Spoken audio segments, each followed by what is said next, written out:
dive in. I'll do the clean solution first. So what do we have? Well, we have root 2 plus root x equals 2. And first thing I would do is I would minus root 2 from both sides. What I'm aiming to do is get x on its own. That looks quite nice. So move this root 2. So we're going to minus root 2, and that gives us root x equals 2 minus root 2. Now we want x on its own. So if we square both sides, we end up with x here, and on this side we've got 2 minus root 2 all squared, and then we will expand this, double brackets, 2 minus root 2, 2 times 2, 4, negative 2 root 2, then another negative 2 root 2, and then root 2 times root 2 is our positive 2. Collect all that and we end up with 6 minus 4 root 2. So that's x. And now to check that, we substitute it back into the original equation, which was root 2 plus, so this is root x, and that's going to be 6 minus 4 root 2, all equals 2. So what I'm looking at here is I'm hoping that this is going to produce something which will eliminate this root 2 and give me a value of 2, because that will satisfy the equation, and we should be left with 2 here, 2 equaling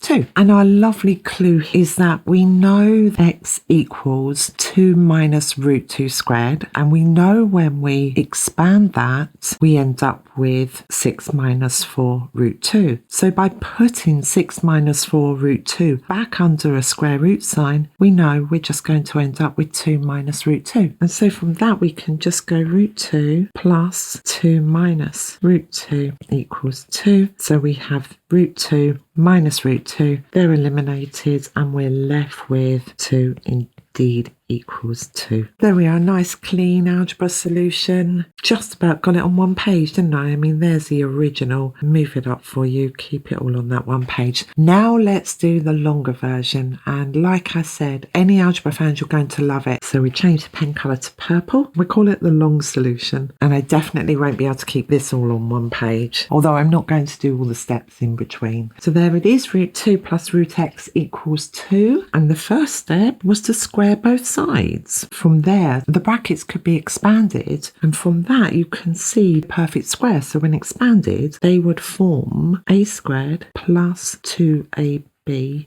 plus b squared. So this being the perfect square, a plus b squared. Now this is some nice algebra because this is a perfect square trinomial and this is a square binomial. We don't tend to use trinomial and binomial so much in the UK until we're going on really to degree level, and we did deal with perfect square over here. So this expands out to a squared is going to be root 2 multiplied by root 2. That gives us 2. Then we're going to have root 2 multiplied by root x, 2 root 2 root x, and then b squared is root x squared, which is just going to give us x. That equals the 2 squared, which would be 4. Now, in case anyone's wondering how we got this 2 root 2 root x, let me quickly expand that and show you the FOIL method, just in case it's not something you're familiar with. We'll do it quickly. We have root 2 plus root x multiplied by root 2 plus root x. So first we're going to multiply root 2 by root 2. That gives us 2, because root a multiplied by root a will give us a little bit of square root manipulation. Do you know, in the UK we tend to call them surds. Write it down for you. Write it here. We call them surds, whereas I know most say radicals. I will probably just refer to them as square roots. Keep it simple for everyone. Anyway, let me get rid of that lot. Plus root 2 root x. Then we had another root 2 and root x, and finally x multiplied by x. That gives us the x that we wanted. Collect the like terms there, and that just gives us 2 plus. Now with this root 2 and root x, I'm going to combine them. So we've got 2 of them, there's the 2, and 2 and root x, well that's just going to be root 2x, because root a multiplied by root b gives us root ab. So we can put that all under one square root sign. Oh, and I mustn't forget the x there. And with that, let's tidy this middle one up here as well. So that should be plus 2 root 2x. 2x. Next stage, isolating 2 root 2x on one side and moving this 2 and this x over to the other side. So what was there? There was a minus 2 and minus x. Ended up with 4 minus 2 minus x, which simplified to 2 minus x. And then square both sides and applying the indice rule or exponent rule. Again, in the UK we tend to say indices, and in most places say exponents. So we've got ab squared is the same as a squared, b squared. And so that means this square means we're going to have 2 squared and then we're going to have root 2x squared. So here we can say 2 squared is 4 and root 2x squared is 2x. 2 minus x all squared is another perfect square. And if we look at that from this, we can look at the 2. So we know our a is going to be, so 2 squared is 4 and our b is going to be x squared. Let's be positive, got a negative sign. And then what's going to be our middle term? Well, it's going to be negative because we've got the negative sign. And we're going to have 2 there multiplied by a, which is a positive 2. So that would give us 4 multiplied by b, which is negative x. So there's our negative sign. That gives us negative 4x. And then on this side, 4 multiplied by 2x, there's 8x. Equals 4 minus 4x plus x squared. Now we've got a quadratic, so we're going to make sure we get all of this on one side equaling 0, and then we can go ahead and use the quadratic formula. You see what I mean? There was so much algebra in this, it was crazy, but it's always fun to do. If we're going to get this all on one side, we want x squared positive, so the 8x we're going to move over this side. That means we're going to get minus 12x. Let's write out we've got x squared minus 12x plus 4 equals 0. Okay, now let's move this up for us. There we are. Now we've got that laid out as a nice quadratic equation. We can identify the coefficients from the quadratic general form, which is ax squared plus bx plus c equal to 0. And we can say a equals 1, b equals negative 12, and c equals 4. Then we use the quadratic formula. X equals negative b plus or minus square root of b squared minus 4ac all over 2a. And then we'll substitute our values. Here they are. And so x is going to equal negative b, it's going to be negative 12 plus or minus b squared negative 12 again. Pop it in brackets. You notice I don't tend to use multiplication signs, especially I don't use a central dot. You won't see me writing a central dot b. You'll see me either a bracket b or I go a multiplied by b, because my algebraic's, they're very different, you see. So we don't tend to use the central dot here in the UK. Anyone from the UK watching and you're baffled what I'm talking about, this dot here, it has to be in the centre. That is often used internationally to mean multiply. You'll see plenty of videos where they go a dot b. It has to be a central dot. Lower down, this is what's so confusing, you see. If you write a dot b, that's classed as a decimal point. And obviously with me being a chemistry teacher and I'm doing quick calculations, I can't control where my decimal point's going to go. So that's why I will usually use this with the bracket, and I still like using a multiplication sign. So anyway, back to the question. Where were we? We were under the square root and we'd done b squared. I said pop it in a bracket, didn't I? So I mustn't forget the squared there. Minus 4, a was 1 and c was 4. So 4 can go there. Get rid of this lot. And that's all over 2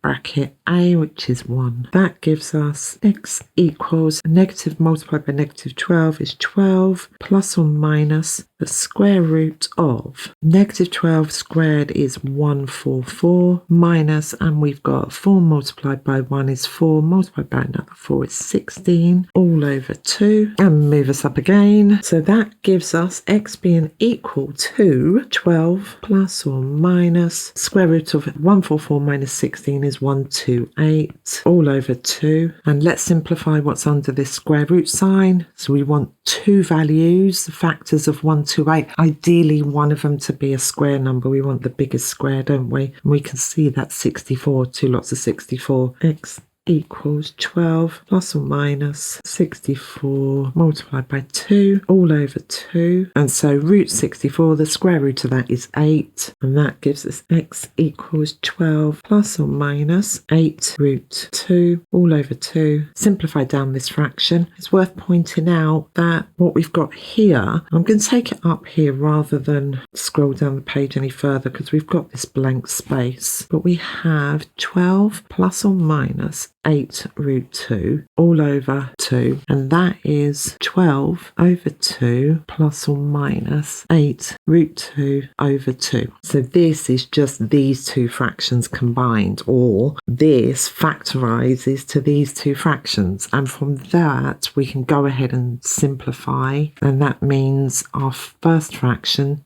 12 divided by 2, well that's 6. It's always good to cancel down on the fraction, so I tend to go 2's into 12 go 6, 2's into 2 go once. Same over here, we've got 8 multiplied by root 2 divided by 2, so we can cancel down the 8 and the 2, and again 2's go into 8, that gives us 4, 2's go into that gives us 1. So look, we're left with 6 plus or minus 4 root 2. And if you remember, I'll scroll back up for you, that's what we had here, wasn't it? We know we've got the right answer, but if you notice this time here we had 6 minus 4 root 2. Obviously because we've used the quadratic formula, we've got 6 plus and minus 4 root 2. And of course we're going to test the plus first, use a few more unnecessary calculations, but this is the long algebra form. And so our original equation, I know it's been a while, hasn't it? There it is there, and let's put the positive value in. So we've got root 2, and look, I'm loving it. Have you noticed what happened there? So I'm using good notes, and when I do that, spots the square root sign. It's great. So I've got 2 plus root 6 plus 4 root 2 equals 2. And again, what we're going to be working with here is perfect square. If you remember before, we knew that 6 minus 4 root 2, we knew the perfect square of that was 2 minus root 2, all squared. So the perfect square of 6 plus root 2 is going to be 2 plus root 2, all squared. But let's prove that. We know a squared plus 2ab plus b squared. We need an a and we need a b, and as we're dealing with numbers and square roots, slightly different than when we're dealing with x. So we know that a plus b has got to equal 6. It's going to be 2 and 4. And then we want 2ab to be 4 root 2. Well, to give us 2 square roots, which is what a and b is going to have to be, this becomes root 2 plus root 4 squared plus 2 root 2 root 4. I should pop that in brackets, shouldn't I? Plus root 2 squared. Let's rub that out.